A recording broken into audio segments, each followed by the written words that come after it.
റോമിലെ ട്രാപ്പിസ്റ്റ് സന്യാസിമാരുടെ ത്രേ ഫൊന്താനെ ആബയിലേക്കാണ് നമ്മൾ പോയിക്കൊണ്ടിരിക്കുന്നത്. ഇതാണ് ആബയുടെ പ്രധാന കവാടം. ഈ കവാടത്തിലൂടെ പ്രവേശിച്ചു കഴിഞ്ഞാൽ 2 പള്ളികൾ നമുക്ക് കാണാൻ സാധിക്കും. മൊത്തത്തിൽ ഇതിനുള്ളിൽ 3 പള്ളികളുണ്ട്.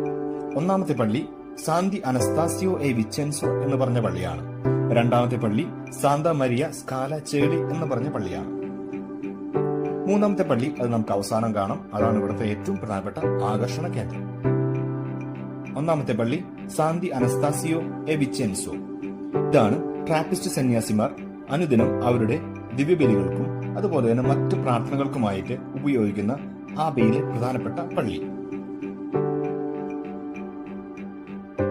രണ്ടാമത്തെ പള്ളി സാന്താ മരിയ സ്കാല ചേളി എന്ന പേരിലുള്ളതാണ്.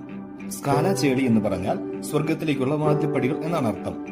നീറോ ചക്രവർത്തിയുടെ കാലത്ത് മർദ്ദനമേറ്റിരുന്ന ക്രൈസ്തവരെ അവരെ മരണശേഷം അടക്കിയിരുന്ന കല്ലറകൾ ഇതിനടിയിലുണ്ടെന്നാണ് പറയുന്നത്.